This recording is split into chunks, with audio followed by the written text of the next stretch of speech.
ওমা কি করছো? এই তো খাবার নিচ্ছি, চলে এসো। আরে দেখিয়ে দাও সবাইকে, আমাকেও দেখিয়ে দাও কি খাবার। দেবো? আচ্ছা, এই যে একদম গরম গরম ধোয়া উঠছে ভাত। আগে তোমার ভাতটা বেড়ে নি, তারপর সব দেখাচ্ছি আমি।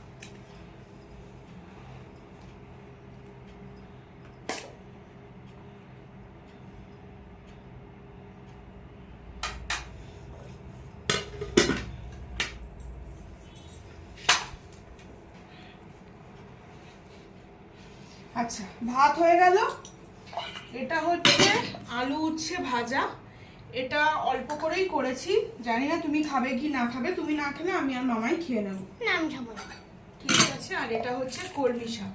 কলমি শাক পেঁয়াজ দিয়ে রসুন দিয়ে ভাজা ভাজা করেছে। এটা অনেকে শুনি পেঁয়াজ দেয় না, আমরা পেঁয়াজ দিই। কলমি শাক পেঁয়াজ রসুন দিয়ে ভাজা ভাজা। এটা খাবো।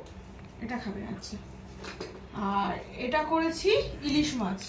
ইলিশ মাছ বেগুন দিয়ে, এই যে ইলিশ মাছ বেগুন দিয়ে পাতলা করে ঝোলটা করেছি। এটা স্পেশালি মায়ের জন্য করেছি। ইলিশ মাছটা কিন্তু আজকে মায়ের জন্য, কারণ আমাদের জন্য একটা অন্য আইটেম আছে, দেখাচ্ছি। তুমি যেন জানো না। আর এটা হচ্ছে এই যে ক্যাপসিকাম, ক্যাপসিকামের চপ। আর এটা হচ্ছে কুমড়ো ফুলের চপ। কুমড়ো ফুলের চপ খেতে আমরা খুব ভালোবাসি, কিন্তু কুমড়ো ফুল বেশি পাইনি আজকে। দুটোই হয়েছে, পাশের বাড়িতে হয়েছে, ওরা খায় না তাই দিয়ে দিয়েছে। এমনিতেও ওরা এমনিতে দেয়, তা ওরা খায়ও না তাই দিয়েছে। দুটোই হয়েছে কুমড়ো ফুল, দুটোই দিয়েছে কুমড়ো ফুল আর ক্যাপসিকামের চপ। আর হয়েছে যেটা আমাদের জন্য, সেটা হচ্ছে এই যে চিকেন। চিকেন একদম কষা কষা করে চিকেন কষা।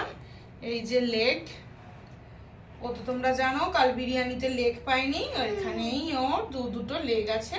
তোমরা সবাই এতদিনে জেনে গেছো মা চিকেন খায় না। মা চিকেন খাবে না বলে তাই জন্য ভাবলাম তাহলে কি করব, তাই জন্য মায়ের জন্য এই মাছটা করে নিলাম। শুধু শুধু মাছটা রেখে আর লাভ নেই, মায়ের জন্য এই মাছটা করে নিয়েছি। আচ্ছা, আর একটা আছে ভুলেই গেছিলাম। এই যে স্যালাড, স্যালাড করেছি। এতে শসা পেঁয়াজ টমেটো সবই রয়েছে স্যালাডে। আর মা টমেটো এইভাবে খাওয়ার থেকেও না, টমেটোটাকে একটু মাখা করে খেতে মা খুব পছন্দ করে। এই জন্য মায়ের জন্য এই যে টমেটো মাখা, টমেটো মাখা মানে সবকিছু দিয়ে মা টমেটোটা মাখে এই। আর এটা তো দই, এটা তো রোজই থাকে আমাদের টক দই। কি সুন্দর, এটা তো আমাদের রোজই থাকে টক দইটা। হ্যাঁ, এটা ইচ্ছা করেই নামানো হলো, সব বাটিগুলো তুলে তুলে রাখা হচ্ছে তাই। দইতে বিট নুন দেওয়া হয়েছিল মা? না তুইও জানলি?